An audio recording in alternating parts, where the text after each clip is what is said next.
Assalamualaikum warahmatullahi wabarakatuh. Bapak Putra sebagai tutor saya dan saya Umar Selamat akan melaksanakan ujian praktek untuk mapel PKM. Ujian praktek akan saya mulai.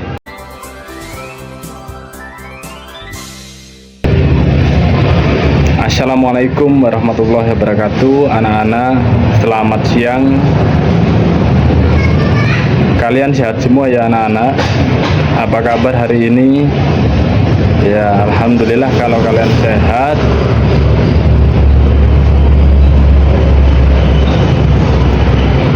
Hari ini kita akan belajar apa anak-anak? Hari ini kita akan belajar puisi ya.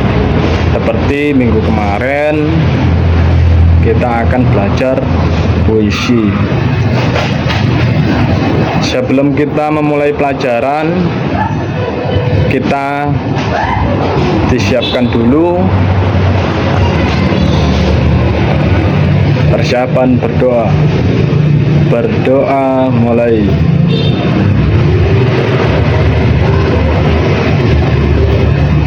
Berdoa selesai. Selamat siang. Alhamdulillah semuanya pada kompak.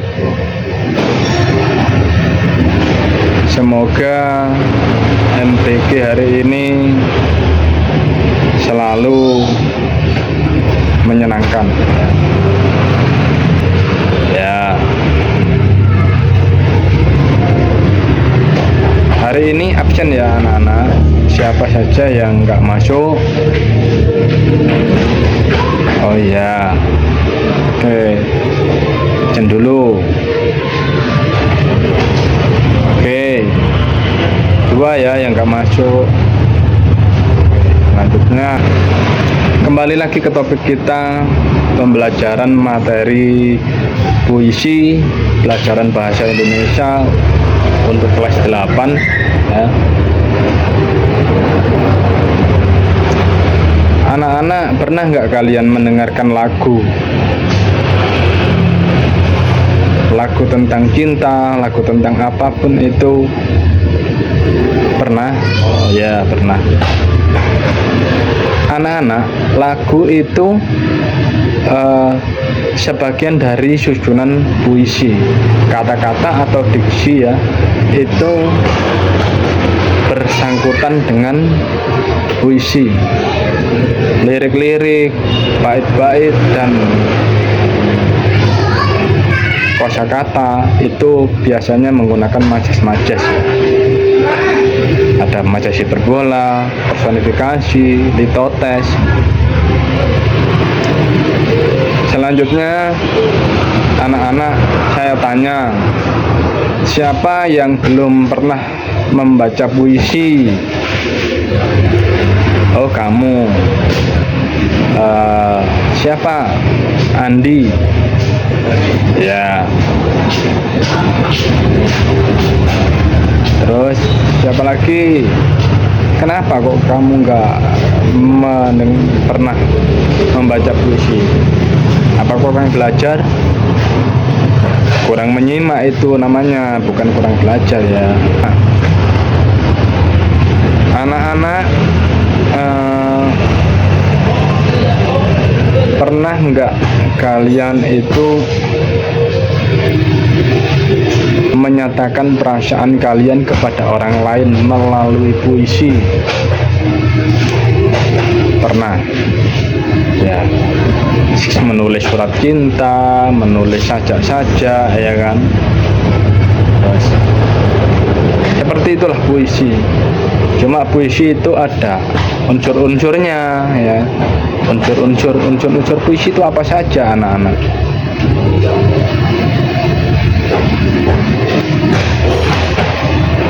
Belum tahu? Lupa? Oh, oke, ada yang tahu ya? Tolong disimak catatan yang kemarin.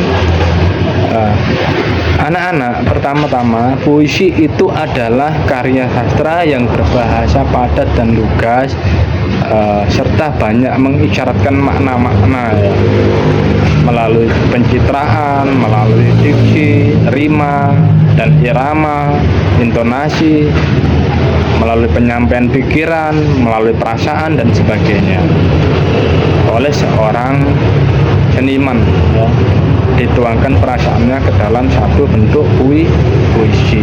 Itulah makna dari puisi. Unsur-unsur yang kita pelajari anak-anak, apa unsur-unsur puisi yang ada? Unsur puisi, kamu Ayu apa? Oke, bagus, baris. Terus apalagi? Bait ya. Terus apalagi? Rima, irama ya. Terus diksi,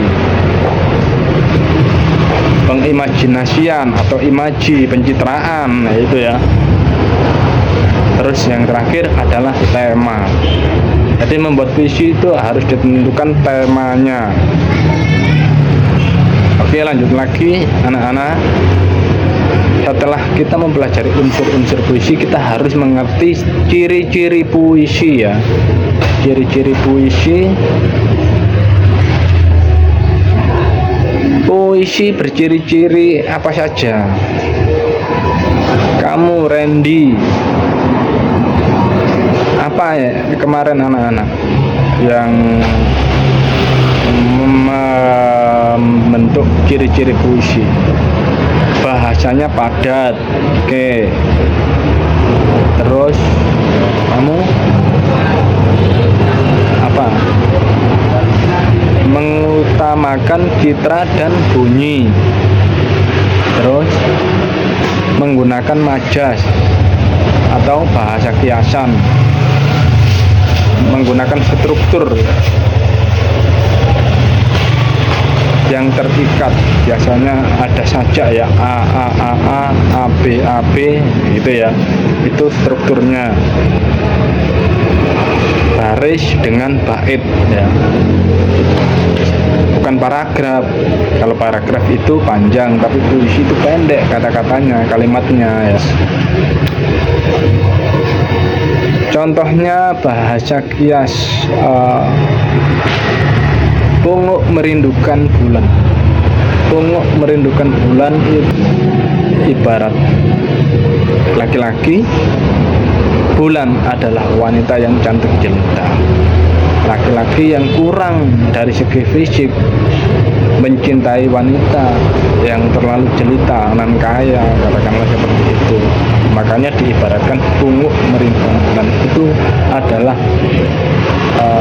personifikasi.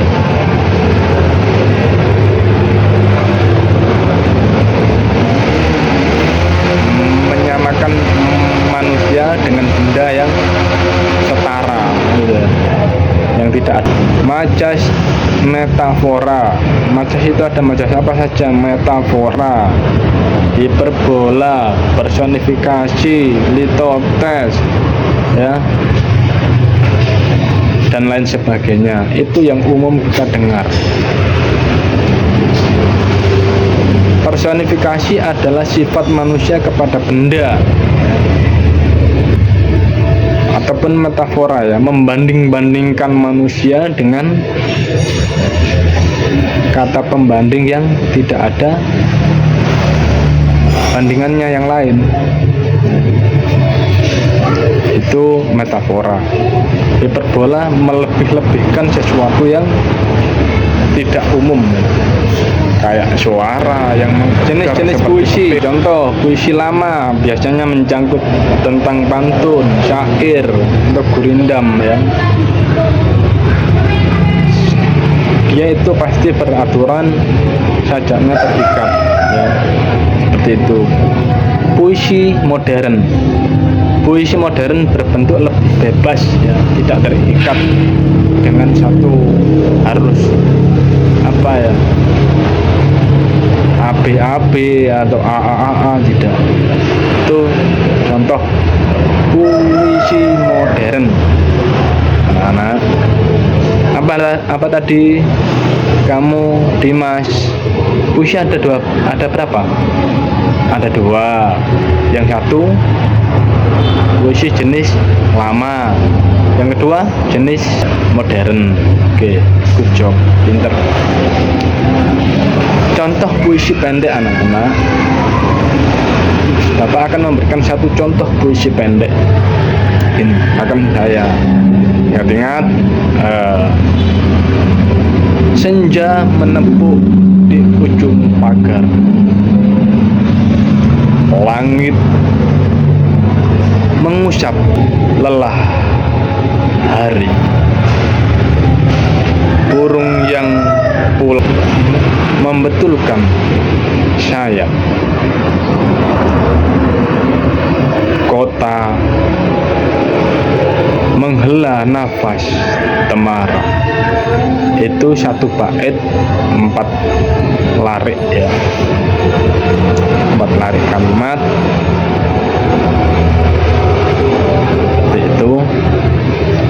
Itu anak-anak juga harus bisa menganalisis ya, mempraktekkan itu. Oke anak-anak, sekarang kalian saya beri tugas untuk membuat puisi, dan nanti saya buat kelompok ya. Setiap kelompok terdiri dari 3 orang. Kelompok A dinilai kelompok B, kelompok B dinilai kelompok C, kelompok C dinilai kelompok D, kelompok D dinilai kelompok A. Jadi 4 kelompok ya, 4 kelompok nanti saling memberi masukan. Silahkan dimulai membuat puisi. Oke, sudah selesai puisinya. Silahkan kelompok A maju ke depan, perwakilan. Kelompok B menilai. Oke, ore, sudah bagus. Silahkan dinilai kelompok B. Oke, begitu juga selanjutnya ya anak-anak. Nanti kita seperti itu. Terima kasih, tepuk tangan. Selesai semua praktek anak-anak untuk membaca puisi dan membuat puisi serta menganalisis puisi. Anak-anak, pelajaran hari ini mungkin cukup sekian dari Bapak. Kurang lebihnya Bapak mengucapkan mohon maaf, dan bila ada kesalahan kita saling memaklumi. Kita manusia saling belajar. Jangan lupa kalian tak kasih tugas ya, membuat puisi lagi sendiri-sendiri. Nanti minggu depan dikumpulkan dan saya beri nilai. Anak-anak, jangan sampai perbuatan kita ini di luar batas ya. Sebagai pelajar harus mempunyai norma sebagai pelajar.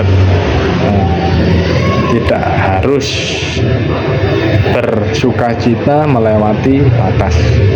Begitu juga untuk siapapun ya, berlaku untuk saya juga. Saling menghormati antara hubungan guru dan murid. Begitu juga murid harus saling menghormati antara sesama murid. Juga menghormati, mentaati peraturan sekolah serta guru yang ada. Cukup sekian dari Bapak. Kurang lebihnya saya ulangi lagi, mohon maaf. Wabillahi taufiq wal hidayah. Wassalamualaikum warahmatullahi wabarakatuh.